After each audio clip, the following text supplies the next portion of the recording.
Hi, this is Ash's Reviews, and right now I'm going to be reviewing the SJCAM 5000 Action Cam, as well as the Action Cam by SJCAM, which is SJ5000X Elite. I got these both from Amazon. This one costs, the SJ4000 costs around $100, and the SJ5000X Elite costs around $200. So I'm going to be opening up the SJ4000 at this point, and then I'll also open up the SJ5000X Elite. I'll also compare them to each other. I'll tell you straight away that there is a difference between the two. The SJ5000X can record up to 4K in quality. It also has a Sony sensor. Specifically, it is the Sony IMX078 sensor. So its frame rate at 1080p is 60, whereas the frame rate for the SJ4000 at 1080p is 30. So if you want to take slow motion shots, the SJ5000 is better. But also the SJ5000 can go up to 4K in quality. That being said, the 1080p is still very good. So I would be happy with any of these two cameras. So this is the SJCAM 4000. It has this authenticity seal on it, which says scratch and check. I'm not going to scratch it, but I can show you a little bit that there is a number in there.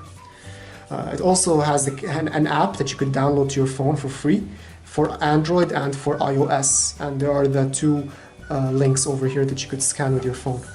Before I open it up, I just want to give you a quick overview of the features of this SJ4000 Action Cam. It's 12 megapixels. Unlike the SJ5000X, it has a CMOS sensor, which is not Sony. It has Wi-Fi connection, which is important because that lets you connect your camera to your phone. And when you are doing a video, the highest it goes is 1080p, which is the 30 frames per second. The highest SD card it can take is 32 gigabytes, and the battery is 900 milliampere hours, and it lasts for about an hour and a half, so 80 minutes. It weighs 44 grams it weighs 58 grams with batteries. Alright, so let's get to the unboxing.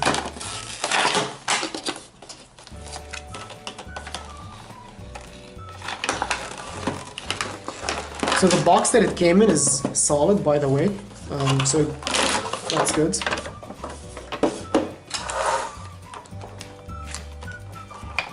This is the camera. It's pretty light, actually. I like that. Because if you wear it on your helmet, you don't want to have the weight pushing you in every way, because it does get annoying. And this is the screw that you could use to adjust how your camera points. Now, unlike the Sony Action Cam, which is a camera that I also have, and I'm actually using to record this video at the moment, it doesn't have this hinge over here. So it's always stuck straight, and it's actually annoying when you wear on your helmet. It's not as, I don't like that part of the Sony Action Cam. So I really appreciate SJCAM having it. This case is waterproof, and it's also impact resistant. So you don't need to worry about anything hitting your camera while it's in the case. It's made of solid plastic, and it feels just like the Sony Action Cam case. It feels like it's high quality. The buttons work properly without any difficulty, and they're made of metal. Actually, the camera just turned on by pressing them, as you can see, and it is recording, I think. No, it's not recording. I'm going to press the record button. It tells me to insert an SD card. So this is what it looks like, just opening up the camera for the first time. So now I'm going to open it up.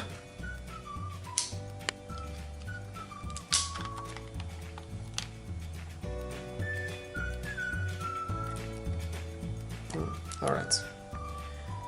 It has this hinge. And here's the camera. Man, it is light. This is a little light camera. It's small. I like it. So this is the mode. Over here is the mode button, and I must say right away, it has this it has this rubberized feel. It feels like it's good quality. It has a soft touch rubber, and it feels really nice. It does not feel cheap at all. And this thing costs a fraction of what a GoPro would cost. Even though it works exactly the same way, it has the same hinge, and it actually goes in the same adapters as the GoPro. So you could use this everywhere you would use a GoPro. I don't know, I might like this more than my Sony Action Cam. On the left, you could see your USB slot as well as your HDMI cable slot. You'd have to buy the micro HDMI so you can plug it in there. And you can put the SD card on top. Over here, the micro SD card. On the right, there are up and down buttons as well as the Wi-Fi button. So by pressing the Wi-Fi button, it gives you the password and what you could do to connect to it if you ever need it. Alright, so it has this. I'm gonna take off the protective cover of the lens, and at the bottom is the battery. You open it up, it has this little switch here that you could use to open up the battery. Oops. I'm gonna see if I could turn it off by holding onto the power button. It's off. Okay, that's excellent. I'm gonna open this one here, take that off, and yeah. Alright, so there's this slot that you could use to pull out the battery, and just you could go and immediately put the battery in its charger if you have a charger purchased for it, or you could just connect your camera through a micro USB that you would use for a phone or any other micro USB device, and it would charge the battery automatically.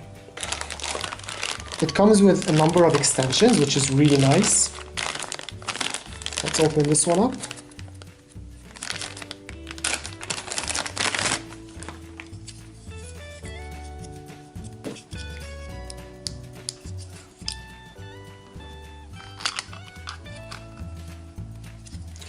So this is a clip you could use to slide your action cam in it, and it grabs onto it. The good thing about this case that grabs onto your phone, the good thing about this case that grabs onto your action cam without having to use the waterproof case is that this allows your audio recording to be clearer, much clearer. I find that recording audio with the case on in most cameras is just a lot weaker. Alright, so then you could just clip this on anything you want, or even screw it in there. And this is the screw, the kind of screw that you would use, and then you could screw your action cam in here, and now you could control many ways that your action cam can move. And I find this so much better than the Sony Action Cam I have, where it's just stuck like that, and it's hard to find any adapter that makes it move up and down and sideways. So this would be great for tripods, or if you are you're riding a bicycle and you want to have it point down a bit. So this is the adapter that you would plug into the wall.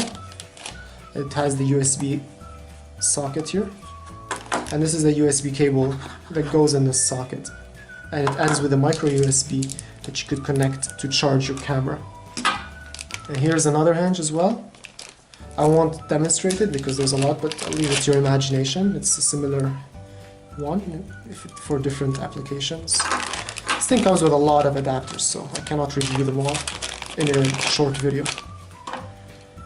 And this one goes on your handlebars. So you're getting a lot of features here for $100. That's amazing. If you're getting a GoPro, you would be paying $50 at least, if not $70 or $60, just for those extensions that I just showed. As I said, it attaches to anything a GoPro can attach to. So this is a helmet sticker that you could use to mount your GoPro. And the plastic, by the way, feels just as good as my Sony Action Cam plastic. It feels good, it's not cheap at all. And this definitely feels solid. This is definitely solid, stainless steel over here. Do the same thing with this one. It also has a screw, which my Sony Action Cam does not, and you could use a screw to screw in any camera you want. This is a spare waterproof back door for the case if you ever break it. So you get spare tape if you ever take these off your helmet and the tape gets ruined because you've taken it off. You can have more. This is just amazing how much they're giving you stuff. I mean, I'm already interested in this a lot. And here's just a cable if you want to lock it anywhere. Alright, here's the manual, finally.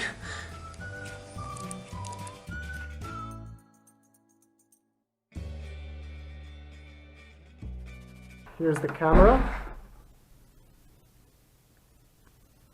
in its waterproof case with 3 buttons on the sides compared with the 2 buttons. This is made of silicone. It's nice and protective. It obviously protects against scratches and a little bit of impact. So you just put it on, and there it is. It's stuck.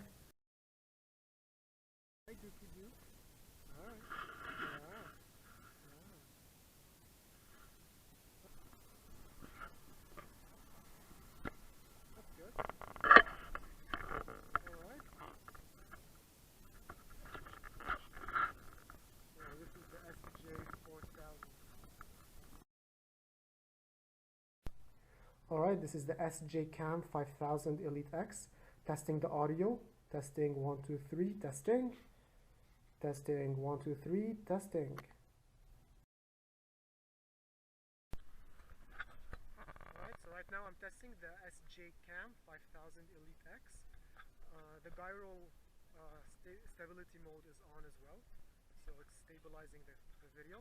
This is 1080p at 60 frames per second, compared with the other camera where it was 1080p at 30 frames per second.